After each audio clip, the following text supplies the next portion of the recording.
Hello, and welcome to another episode of Senior Soundings. I'm your host, Gerry LePage, and we are delighted to have you along today. Our guest is Senator Linda Ujifusa of Portsmouth. She represents Portsmouth and Bristol as well in the State House. Linda, it's great having you on, and I know you have some important information you'd like to share with our viewers, so take it away. Thank you so much, Gerry. I really appreciate your invitation to be here, and I'm hoping that the viewers will find some of the things I'm saying educational. It's important to know that right now is the period during which you're able to make adjustments to your Medicare. The open enrollment period ends, I believe, December 7th. December 7th, And yes. so for those of you who are on Medicare or Medicare Advantage, this is the time you're able to switch. So it's really important that you're aware of some of the pros and cons of the programs. And I'm going to start with a 101 on Medicare and Medicare Advantage because it's confusing that the names are almost identical.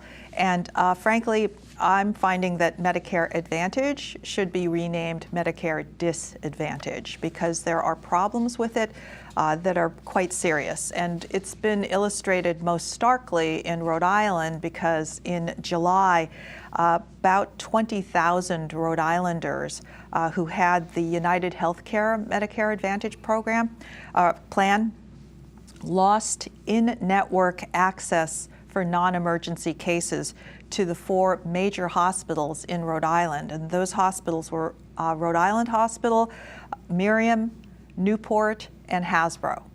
And so if you had those, if you had Medicare Advantage plans with United, you could continue to see your doctors, but if they were ordering you to go to these hospitals, you would not be covered, meaning that you could go to them, but all the costs would be out of pocket for you.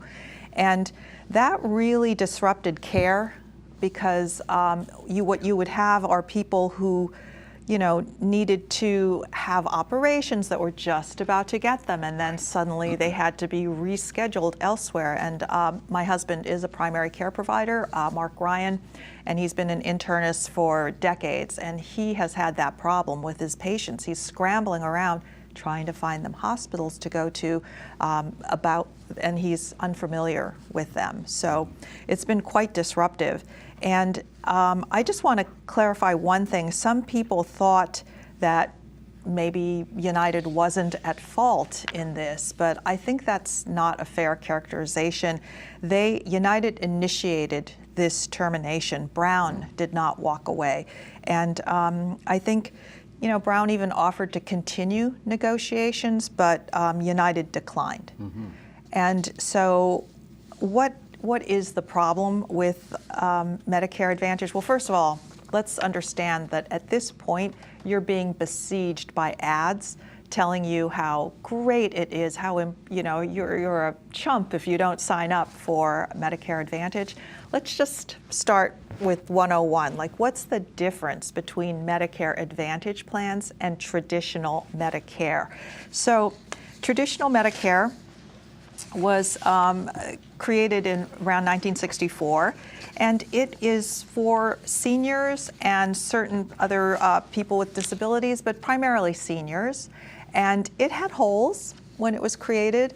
It did not cover hearing and vision and prescription drugs, and so it wasn't perfect, but it was health insurance for seniors at a time when they were having, and we would still continue to have, trouble getting regular insurance. So it was a real blessing to get it. And unfortunately, rather than moving towards filling those holes in the program, in their wisdom, Congress decided to invite private insurance companies in. And what they decided to do is to offer what they call Part C Medicare Advantage plans. Now, if you purchase one of these private plans, it completely replaces your traditional Medicare. Yes. And the reason they're so attractive to people is that it simplifies things for them. Mm-hmm. They now have one card for everything. Right. And they don't have to buy a separate drug plan, a Part D. They don't have to buy a Medigap plan, which would cover limiting out-of-pocket costs. So it seemed simple. And here's the thing, you didn't have to pay hardly anything up front because it was basically almost free. So people flock to it. Now more than 50% of people who are qualified for Medicare are signed up for Medicare Advantage plans. So they're very popular. The problem is, as we've started to analyze what they do, there are tons of studies showing that the sicker you get with cancer or other very serious illnesses, the narrower the network is, meaning the narrower the doctors you're able to see or hospitals you're able to go to, and also the higher your out-of-pocket costs get because, and also they're able to institute a something called what they call utilization management, right. which, you know, basically its ugliest form comes in prior authorizations. So your doctor has said, you need to do this, or you need to have these medicines, and all of a sudden your insurance does not cover it. And so you're stuck not getting what your doctor ordered. And a lot of my legislation that I've been working on in the State House has to do with getting rid of or limiting those prior authorization blocks to getting the care that your doctors and healthcare providers are requiring or saying you need. And the bottom line, though, Linda, is with Advantage, as you pointed out, if you are chronically ill, it will end up becoming more expensive to have Advantage, even though on the face of it, as you mentioned, you can get away without having to pay an additional premium and still get coverage. But if you get into the weeds with the out-of-pocket expenses, you will end up spending more than if you had bought original Medicare. That's what it appears from the studies. Yeah. And you can talk to people who have had, you know, it's a little bit it's not official studies, but I've talked to many constituents who've told me that they're facing huge medical bills. Yes. And I should point out that medical debt is the primary reason why people declare bankruptcy in the United States. And we're the only industrialized country in the world where that is the case. Imagine that. Imagine that. Why we have such a thing as medical debt comes from the fact that we do not have universal health, single-payer health care. And before I let this opportunity slip away, so one of the main reasons I got involved in politics is to try to help push the idea that we need universal single-payer health care. And what does that mean? Very basically, there are patients and there are providers, you know, doctors, and in the middle are health insurance companies, for profit mainly. And they take money from patients or taxpayers if they're funding Medicaid, and they give some of it, they pay some of it to providers. So they are payers. And again, every other industrialized country in the world has a single payer. And we, though, have hundreds of middlemen payers. And what that does is two things. One, it prevents us from negotiating as a country for drugs. And that's why you can get your drugs so much cheaper from a single payer state like Canada. It also creates this enormous amount of administrative burden that manifests itself in the fact that if you look at a chart of how the number of people who do administration, you know, the backroom paperwork to process your claims and whatnot, has increased by thousands of %, whereas the number of providers has been a couple % increase.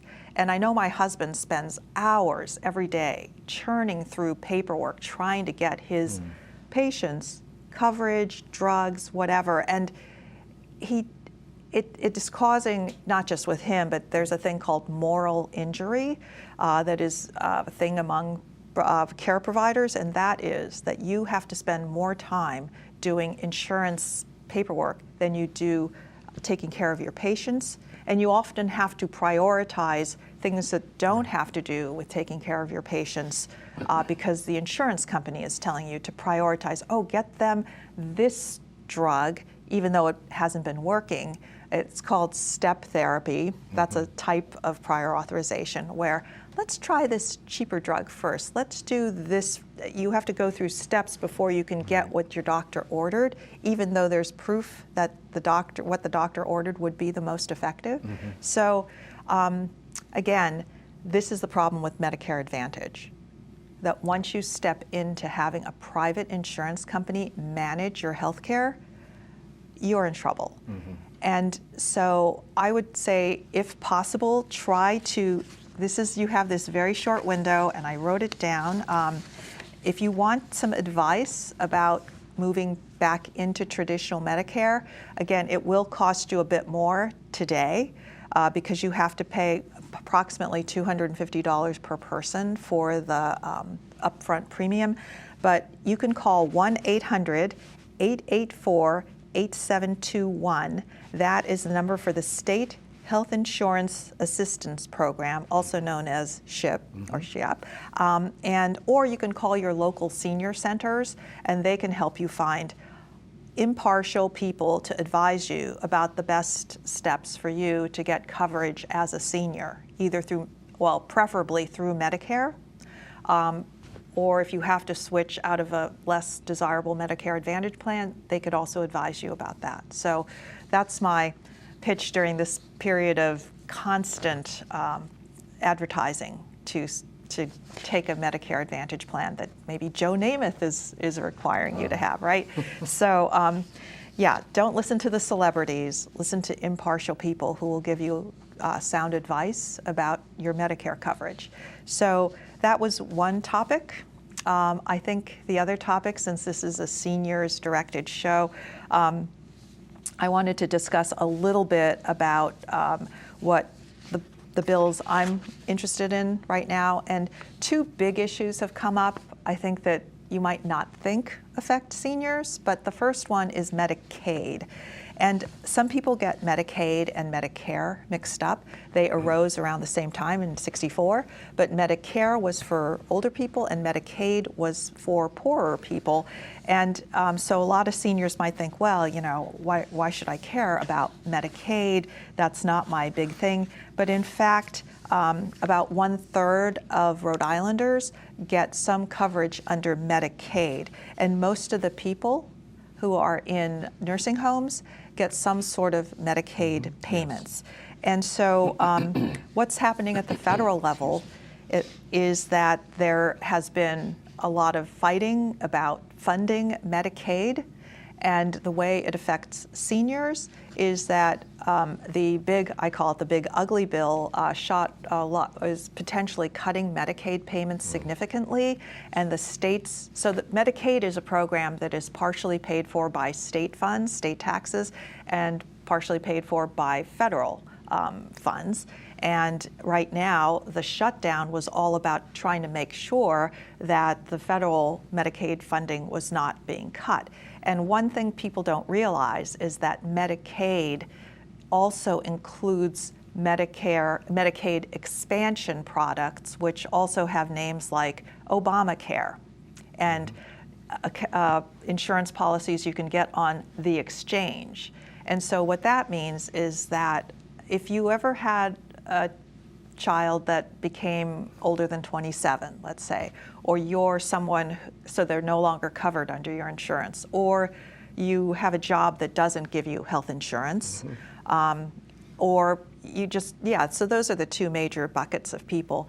They were able, under the Medicaid expansion, also known as Obamacare, also known as the Affordable Care Act. But what you'd see is you go online, you want health insurance, and you'd see bronze, silver, gold, platinum plans that you could buy. And it was kind of your only option for getting health insurance. So, many people signed up, and they don't realize that what they're fighting about in Washington is that when you signed up for one of those plans, if your income was below a certain level, the feds gave you a tax credit, so it wouldn't cost you so much. So if you're wealthier, you did have to pay the full amount, could have been like $4,000 or something. But if you were poorer, you wouldn't have to pay that much. So maybe your monthly payment was $1,000 or $500 or less. That's what they wanted to maintain. Well, as you all know or may know, that fight has ended, and it's still not determined how much of the benefit that you would be getting for those plans is going to come through for you. But the fear is that it could double what you're paying right now for these plans. Yeah. And so seniors, again, might think, I wasn't in one of those Obama plans, why should I care? Well, it's probably someone you know is in them. Yes. And then also, a lot of seniors are what they call dual eligibles, meaning that you are both able to be covered under Medicare and Medicaid. And so you're going to potentially have, anytime there are cuts in Medicaid, you will suffer as well, being both covered by Medicare and Medicaid. And again, many seniors who are in nursing homes have money coming in through Medicaid. So just be aware that that's a big fight happening. It's still, to be determined what will happen. My feeling is that as the big ugly bill puts holes in our budget, we have not too many choices. One, we could just let the cuts happen and all these expenses fall on whoever they may. That is one option. The other thing is to try to fight it at the state level to try to fill in those holes. But, frankly, we're running, I think, a $300 million deficit in our budget. So where is that money going to come from?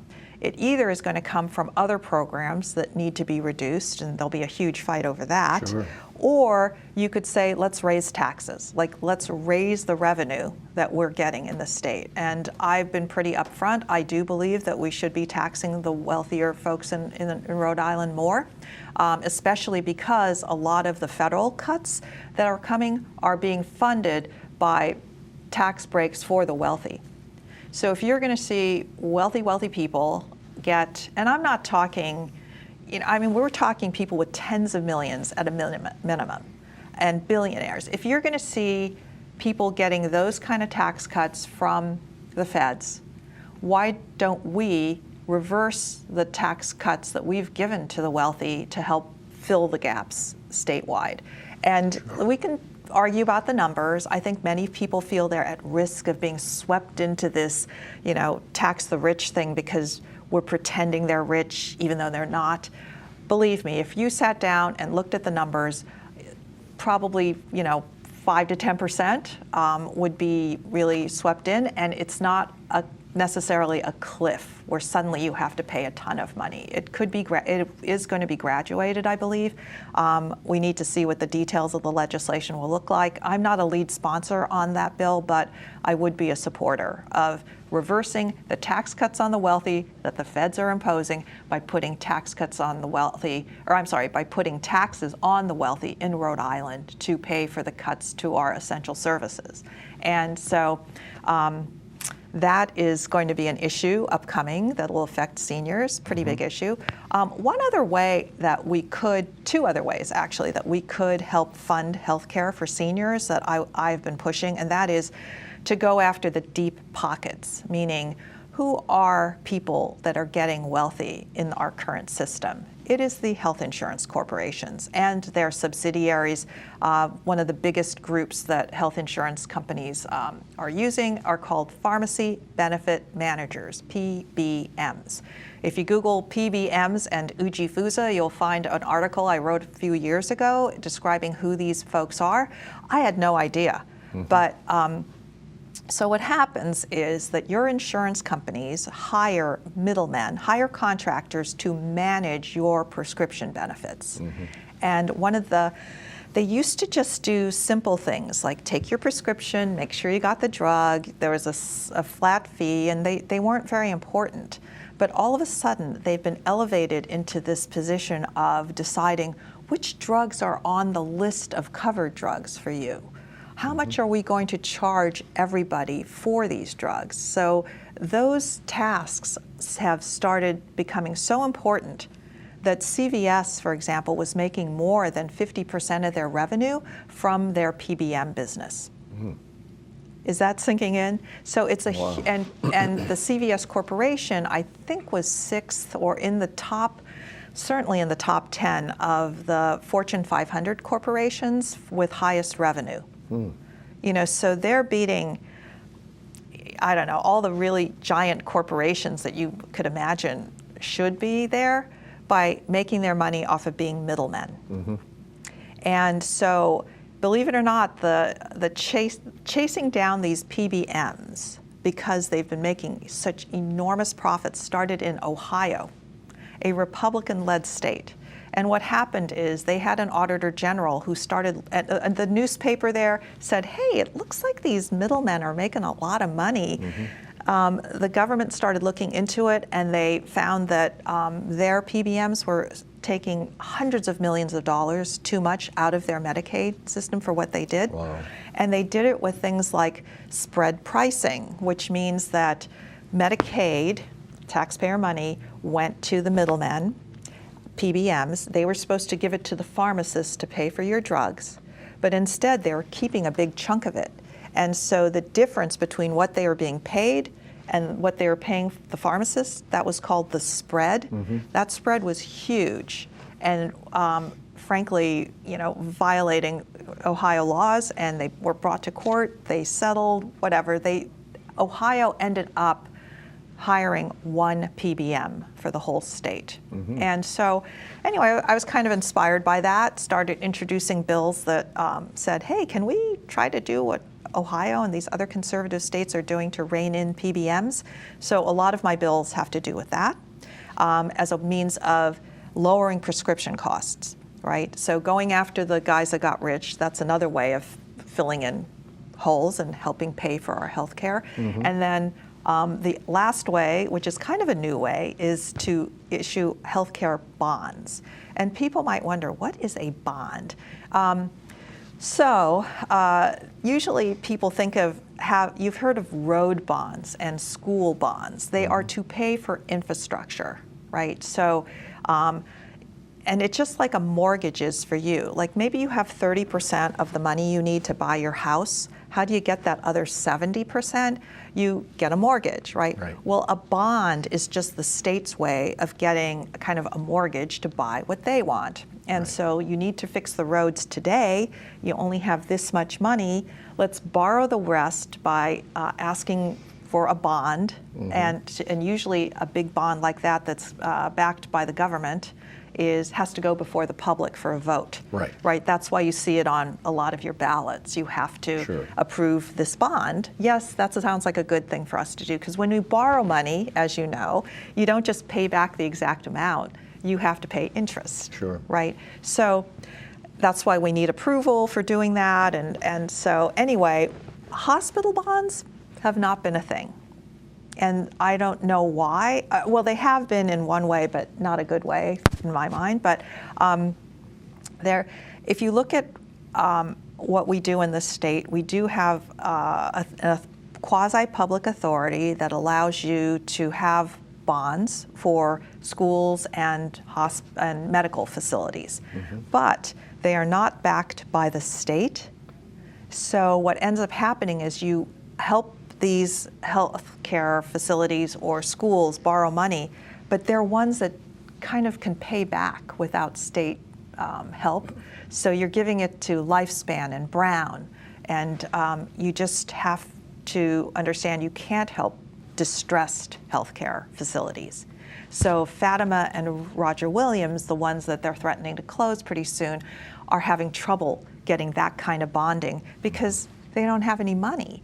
And then if you look at smaller places that are in trouble that might want help with their infrastructure, they are also not able to get, it's called RIBEC, Rhode Island Health Education, I think it's BC, I can't remember what the last name initials are, sorry, and I'm on TV too.